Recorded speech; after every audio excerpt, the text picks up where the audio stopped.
Trascorro molti mesi ogni anno andando in giro per il mondo a riprendere che cosa accade al nostro pianeta a causa dei cambiamenti climatici ed a causa della mancanza di sostenibilità.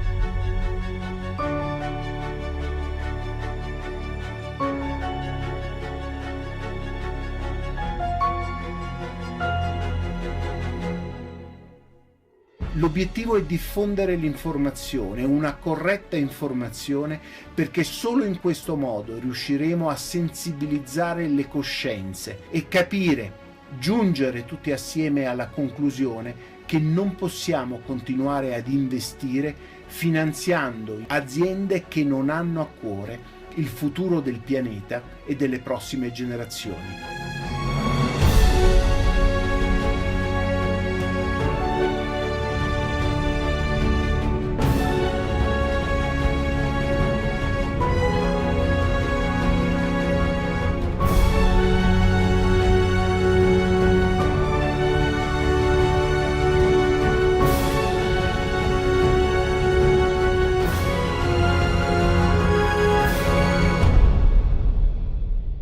Vi aspetto, non mancate.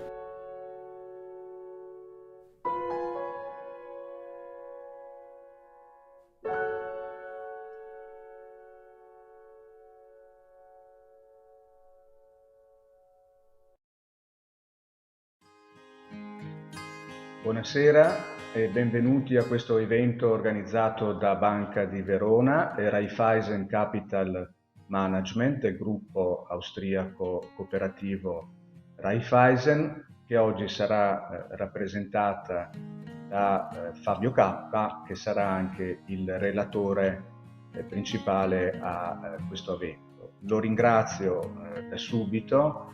Fabio Cappa è un esperto analista finanziario col quale collaboriamo già da qualche anno, ma è anche un documentarista che un amante anche dei viaggi e dell'ambiente.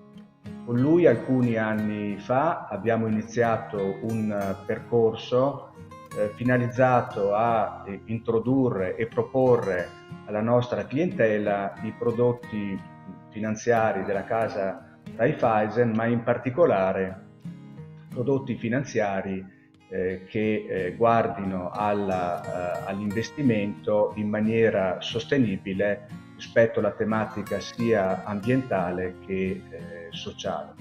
Ringrazio anche Federico Perillo, che è il responsabile mercato privati di Banca di Verona, che ha voluto e organizzato questo incontro e che al termine interverrà anche per rispondere ad eventuali vostre domande.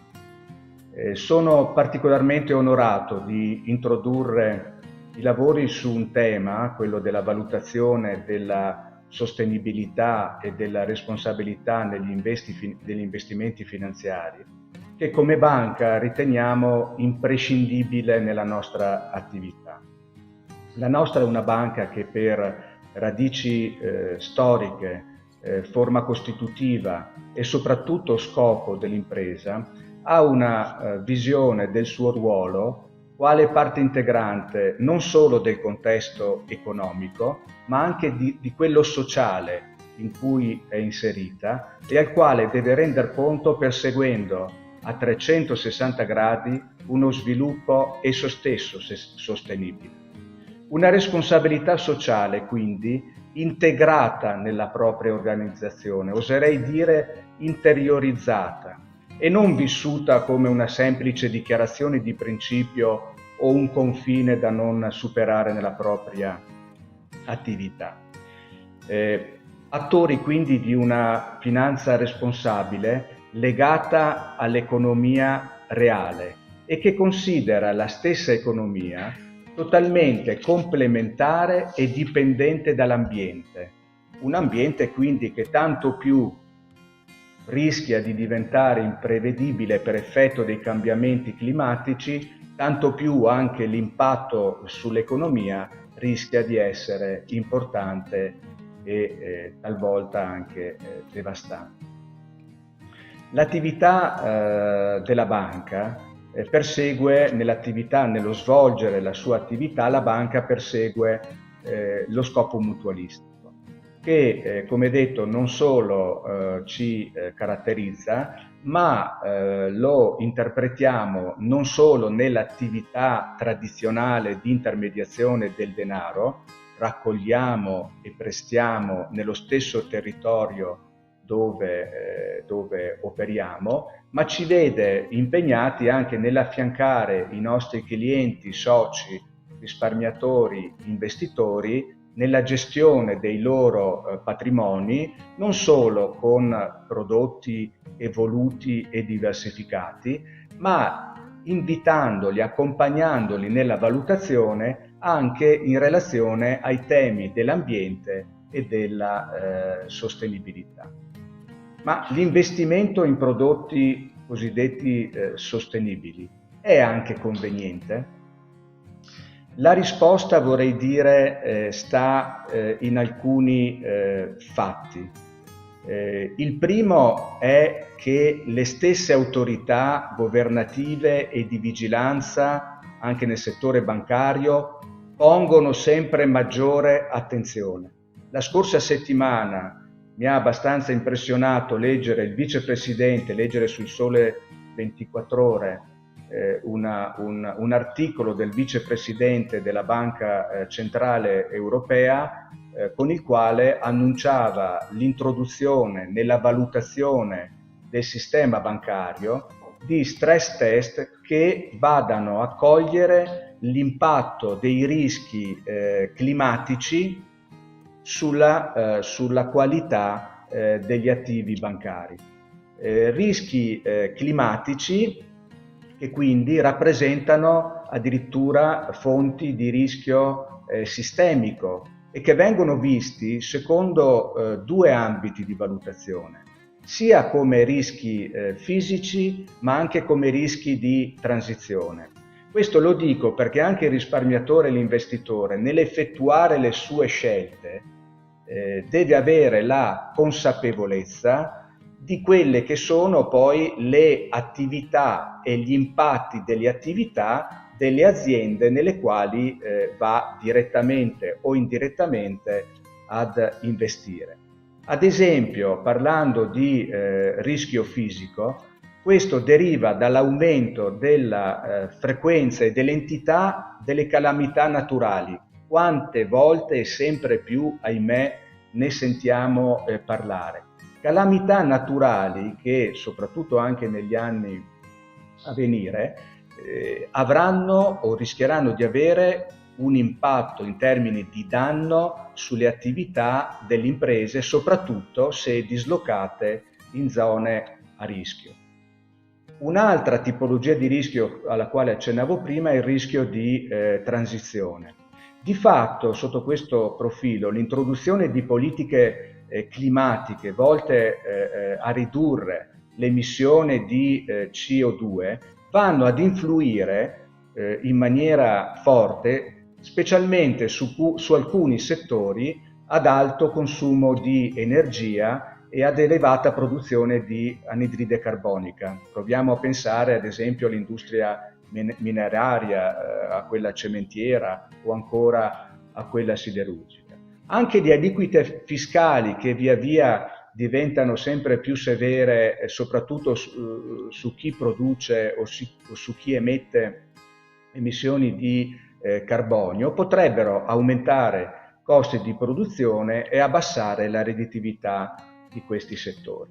Non è quindi un caso che, soprattutto in questi ultimi anni, le autorità statali stanzino importi via via crescenti proprio su politiche ambientali. Faccio un esempio. Noi siamo nell'Unione Europea. L'Unione Europea ha un programma che si chiama European Green Deal, che si è posto l'obiettivo ambizioso di eliminare i cosiddetti gas serra entro il 2050, attraverso una sorta di politica finalizzata a sostenere quelle imprese con stanziamenti molto consistenti che vanno a investire per disaccoppiare, usando un brutto verbo, la crescita economica dall'uso di risorse naturali. Quindi i prodotti che vanno ad investire in finanza sostenibile, soprattutto sotto il profilo ambientale e sociale, beneficeranno nel corso dei prossimi mesi e anni anche di questo forte afflusso di finanziamenti che arriveranno dal pubblico. Abbiamo quindi di fronte un tema, direi, molto interessante, perché l'investimento sostenibile e responsabile, come abbiamo compreso, è una sorta di Giano bifronte che deve unire due dimensioni.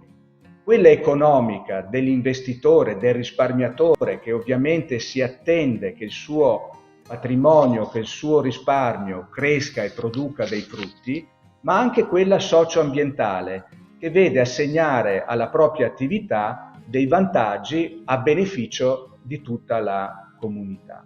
È molto importante tenere in un equilibrio dinamico queste due dimensioni, facendo sì che dalla loro contaminazione reciproca derivino delle complementarietà strategiche. È un tema interessante anche perché fa emergere una figura nuova. Non solo l'impresa ha da essere socialmente responsabile, ma anche l'investitore, il risparmiatore, deve utilizzare il proprio potere di acquisto per contribuire a raggiungere dei fini che egli giudica moralmente rilevanti. Bene, in questo contesto si inserisce la nostra proposta. Una proposta di fondi che possiamo definire sostenibili, i quali sono tali nel senso che la componente valoriale entra come obiettivo e non come vincolo, come talvolta invece accade nella finanza cosiddetta speculativa. E questo è un elemento fondamentale sulla quale mi permetto di invitarvi ad un approfondimento e ad una riflessione. Vi auguro ora una buona visione. Per chi lo volesse potrà inviare le proprie domande ad un numero con un WhatsApp, ad un numero che vedete ora in sovrimpressione, e passo la parola a Fabio.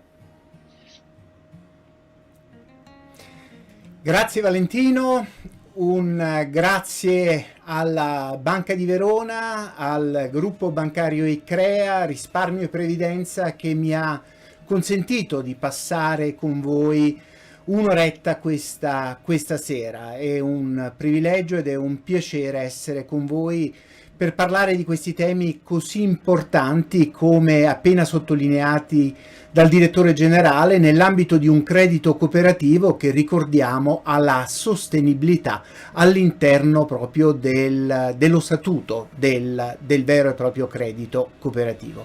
Ecco, l'argomento di quest'oggi, o meglio vorrei dire il titolo della presentazione di quest'oggi: Oceani e criosfera in un clima che cambia. Ecco, perché questo titolo? Questo titolo perché ho voluto prendere e far riferimento a quella che è la scienza. La scienza ci riporta a IPCC. Questa sigla racchiude quello che è il panel intergovernativo sui cambiamenti climatici delle Nazioni Unite. Pensate che questo panel di scienziati da circa 30 anni lavora per sensibilizzare quello che sta accadendo sul nostro pianeta, e l'ultimo lavoro ha proprio questo titolo: Oceani e criosfera. Ecco, pensate che questo lavoro consta del contributo di 104 scienziati. Questi 104 autori hanno realizzato circa 7.000 pubblicazioni, alle quali hanno fatto seguito oltre 31.000 commenti da parte del pool di scienziati. Ecco, quello che appare chiaro da questo studio e che stiamo andando verso dei livelli di riscaldamento che hanno dei precedenti solamente milioni di anni fa. E tutto questo è dovuto alle concentrazioni di CO2. Ecco, le concentrazioni di CO2 sono chiaramente aumentate in maniera esponenziale, e quello che siamo riusciti, la scienza è riuscito a decifrare, lo deve al contributo che viene dato, pensate, dall'Antartide. Proprio l'Antartide, che grazie a una calotta che nei punti più grandi, più elevati, più spessi raggiunge i 4200 metri, ha segnalato di fatto un livello di concentrazione di CO2 davvero incredibile. Ecco, pensate che gli scienziati con i carotaggi sono andati in profondità fino a 3200 metri di profondità nello spessore del ghiaccio, e a quei livelli sono riusciti ad estrapolare, a trovare delle piccole bollicine d'aria intrappolate, pensate, da 800.000 anni. E quindi con una precisione straordinaria la scienza ci dice 800.000 anni fa che livello di concentrazione di CO2 aveva la nostra atmosfera. E allora guardate questo grafico, un grafico dove sull'asse verticale delle ordinate ci sono le concentrazioni di CO2, sull'asse orizzontale delle ascisse gli ultimi 800.000 anni di storia del nostro pianeta. Ecco, guardate come si muove quella linea rossa che indica proprio il livello di CO2. Quando si realizzavano le grandi glaciazioni era in coincidenza di livelli di CO2 intorno a 180, ma negli ultimi 800.000 anni la concentrazione di CO2 non è mai andata oltre le 300 particelle per milione. Ecco, a me piacerebbe poter dire che siamo fermi là, siamo in coincidenza dei massimi degli ultimi 800.000 anni, ma purtroppo non è così. I livelli di CO2 riportati su questo grafico rispecchiano la concentrazione del 1910, e guardate negli ultimi 110 anni che balzo ha realizzato verso l'alto la concentrazione di CO2. Se c'è più CO2 nell'atmosfera, cosa accade? Accade il cosiddetto effetto serra. Il Sole irraggia di calore la Terra, la natura fa sì che la Terra assorba quel che serve. Quel che non serve viene rigettato nell'atmosfera, ma se nei primi strati di atmosfera andiamo ad accumulare gas serra, CO2 nella fattispecie, il calore non riesce a dissolversi. E allora, con l'obiettivo di guardare sempre il messaggio che ci arriva dalla scienza, guardiamo che cosa dice la NASA in termini di riscaldamento del pianeta dal 1880 ad oggi.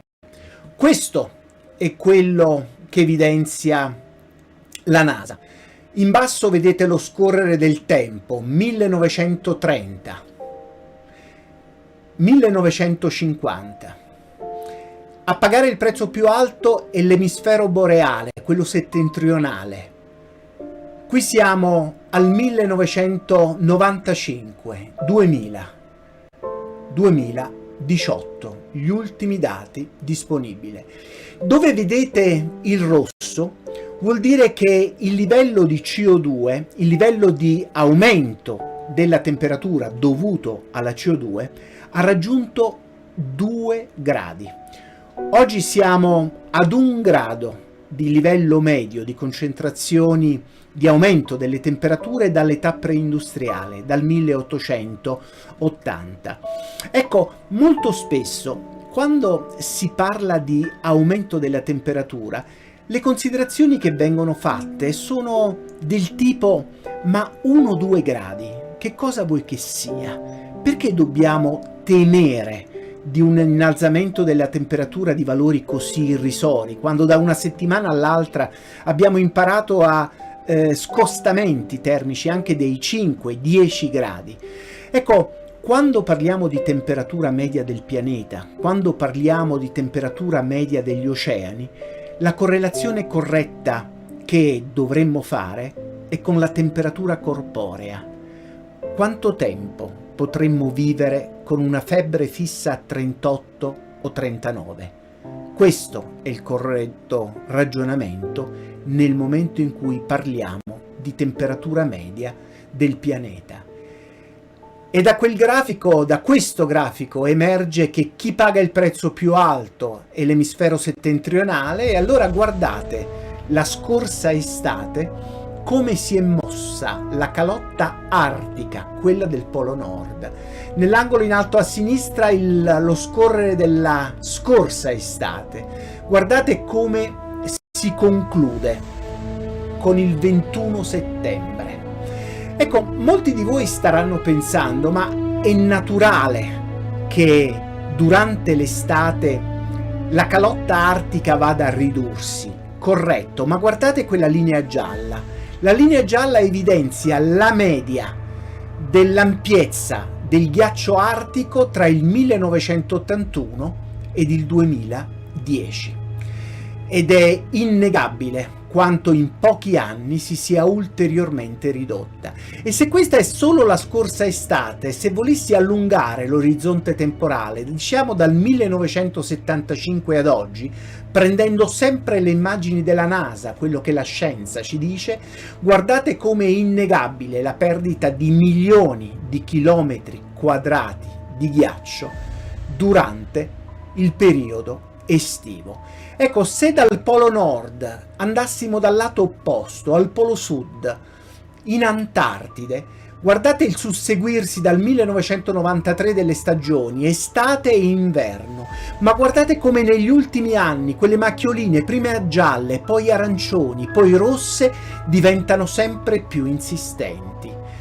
Dove vedete la macchia rossa vuol dire che si è perso per sempre fino a 34 metri di spessore del ghiaccio antartico. Una perdita perenne, una perdita definitiva, una perdita, pensate, che arriva dal più grande bacino di acqua dolce del nostro pianeta, da quella che è la cassaforte dei segreti del mondo, del nostro pianeta, da dove partono delle catene alimentari assolutamente straordinarie.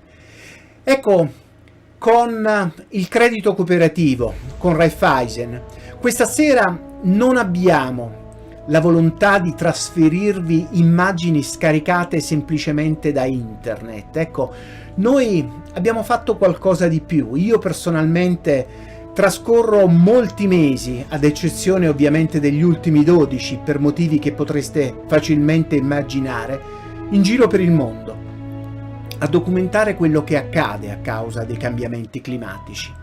E allora, esattamente un anno fa, poco prima che scattasse il primo lockdown, io sono andato nell'unico posto al mondo dove il Covid non esisteva, l'Antartide. Guardate che cosa stiamo facendo a quello straordinario continente.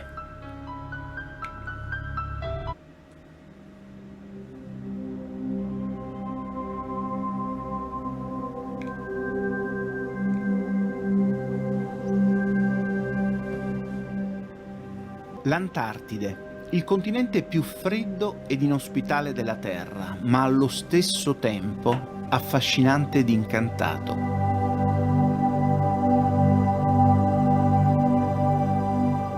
Con i suoi 14 milioni di chilometri quadrati misura quasi una volta e mezza l'Europa o gli Stati Uniti e ben 50 volte l'Italia. È quasi interamente coperto da ghiacci ed è la cassaforte che custodisce i segreti del nostro pianeta. Abbiamo preso parte ad una spedizione scientifica in Antartide nel marzo del 2020 per meglio comprendere e documentare con queste immagini che cos'è il continente bianco.